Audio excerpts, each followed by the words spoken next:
Welcome to the series of mid term exams preparation. ये mid term exams की preparation series की video है। Complete series इस channel के ऊपर अपलोड की जा रही है और आज की वीडियो के अंदर आपको MGT 602 की थीम नंबर 8 करवाई जा रही है मिड टर्म एग्ज़ाम्स की प्रिपरेशन के लिए और मिड टर्म के हिसाब से आपको मेन पॉइंट्स करवाए जा रहे हैं। तो शुरू करते हैं आज के इस ट्यूटोरियल को।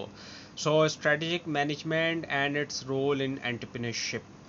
सो स्ट्रेटेजिक मैनेजमेंट और जो एंटरप्रेन्योरशिप हैं, जाहिर बात है ये कुछ हद तक किसी ना किसी तरह से एक दूसरे के साथ रिलेटेड हैं। और स्ट्रेटजी जो एक एक्शन प्लान होता है जो कि सिंक्रोनाइज करता है टेंजिबल और इनटेंजिबल रिसोर्सेज को भी और अचीव करने के लिए एक सेट टारगेट जो है सुपीरियर परफॉर्मेंस के लिए है।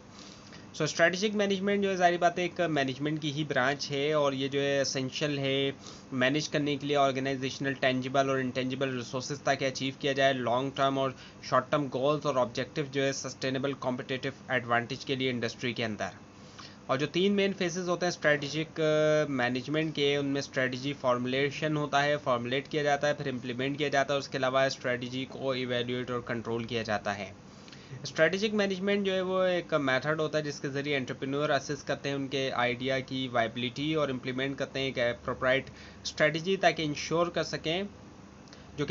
सकें एक सस्टेनेबल कॉम्पिटिटिव एडवांटेज जो है वेंचर का। और विजन स्टेटमेंट की हम बात करें तो ये डिफाइन करता है एंटिसिपेटेड फ्यूचर ओरिएंटेशन जो है विजन स्टेटमेंट डिफाइन करता है एंटिसिपेटेड फ्यूचर ओरिएंटेशन जो है बिजनेस वेंचर का, जहाँ पर मिशन स्टेटमेंट जो है वो आउटलाइन करता है कंपनी बिजनेस को, उसके ऑब्जेक्टिव को और अप्रोच के पहुंचा जाए उन ऑब्जेक्टिव्स तक।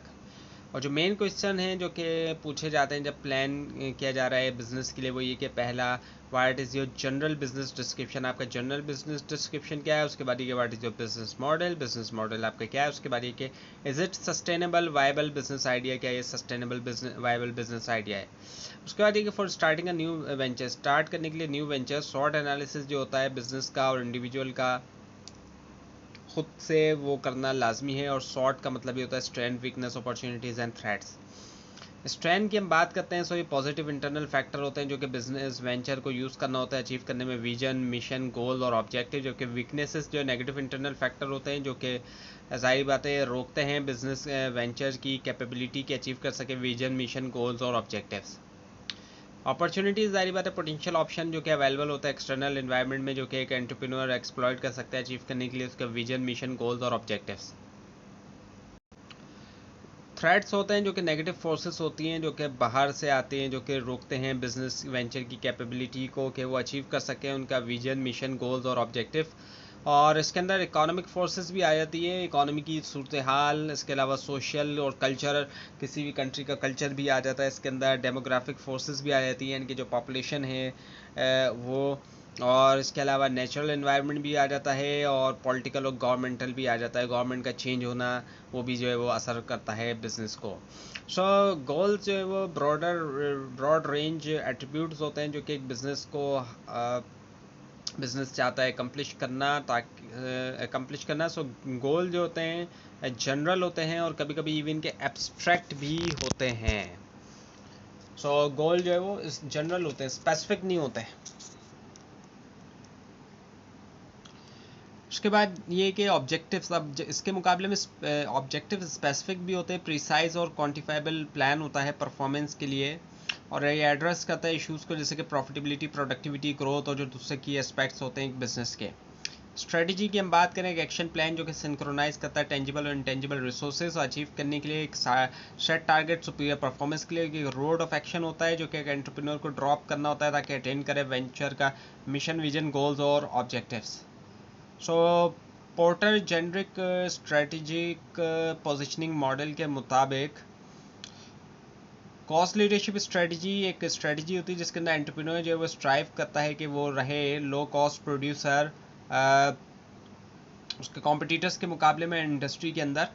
और डिफरेंशिएशन स्ट्रेटजी एक स्ट्रेटजी होती है जिसके अंदर एंटरप्रेन्योर जो है वो सीख करता है कि वो बिल्ड करे कस्टमर बेस पोजीशन करते हुए उसकी प्रोडक्ट या सर्विस एक यूनिक या डिफरेंट फैशन के अंदर जहाँ पर कस्टमर वैल्यू भी दे डिफरेंशिएशन को। और फोकस स्ट्रेटजी जो है वो है जहाँ पर एक एंटरप्रेन्योर सेलेक्ट करता है एक या ज़्यादा निश मार्केट के सर्व किया जाए और वो आइडेंटिफाई करते हैं सेगमेंट की स्पेशल नीड, वांट, इंटरेस्ट और अप्रोचेस करते हैं उनको कस्टमाइज प्रोडक्ट या सर्विस के साथ।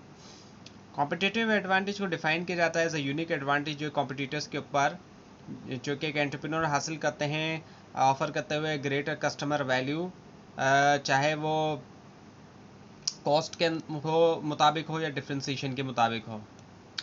और अगर हम बात करें एक स्ट्रेटजी जो है वो होना चाहिए कंसिस्टेंट गोल्स के साथ और पॉलिसीज़ के साथ। जो गोल्स हैं उसी के मुताबिक होना चाहिए स्ट्रेटजी को, गोल्स और पॉलिसीज़ के मुताबिक। और कंसनेंस से मुराद नीड होती है स्ट्रेटजिस्ट के लिए कि वह एग्जामाइन कर सके set of trends, adaptive response जो है एक्सटर्नल इन्वायरमेंट के लिए। सो स्ट्रेटजीज जो है लाजमी तौर पे फुलफ़िल हों और ये लाजमी तमाम रिसोर्सेज हों, जैसे कि फिज़िकल, ह्यूमन, फाइनेंशियल रिसोर्सेज, और कॉम्पिटिटिव एडवांटेज होना चाहिए। और ब्लू ओशन स्ट्रेटजी होती है जो कि ये बताती है कि कैसे क्रिएट किया जाए अनकॉन्टेस्टेड मार्केट स्पेस और कंपटीशन को इररिलेवेंट कर दिया जाए। यानी कि ब्लू ओशन स्ट्रेटजी का मतलब ये है कि ऐसी जगह जहाँ कंपटीशन ना हो, ऐसा मतलब किस तरीके से हमने कंपटीशन से हट के जो है वो बिज़नेस करना है। और इसी के मुकाबले में रेड ओशन जो होती है उसमें क्या होता है कि कॉम्पिटिटर्स हैव टू कॉम्पीट करना होता है रेड ओशन के अंदर, और उन्हें बीट करना होता है, कंपटीशन को एक्सप्लॉइट करना होता है, एग्जिस्टिंग डिमांड। और उसके बाद ये कि जो वैल्यू कॉस्ट ट्रेड ऑफ है वो किया जाता है, और होल सिस्टम जो स्ट्रेटेजिक फर्म एक्टिविटीज़ का अलाइन होता है चॉइस ऑफ डिफ्रेंसिएशन या लो कॉस्ट के साथ।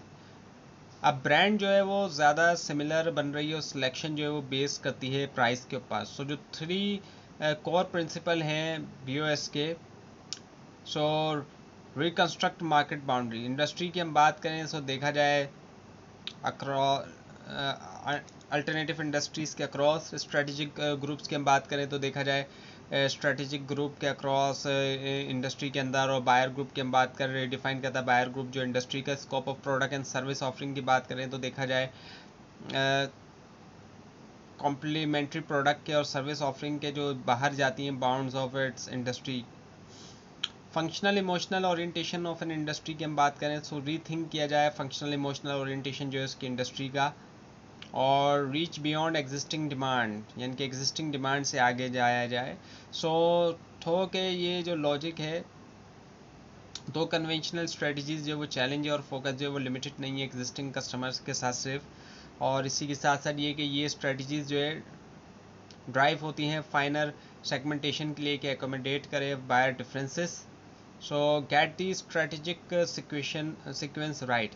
सो अगर सप्लायर या बायर यूटिलिटी जो है बिज़नेस के लिए वो जा रही है राइट, सो ज़रूरत ये होती है कि देखा जाए कि क्या प्राइस जो है वो ईजिली एक्सेसिबल भी हैं जो मास ऑफ बायर्स हैं, जो ज़्यादातर जो बायर्स हैं उनके लिए।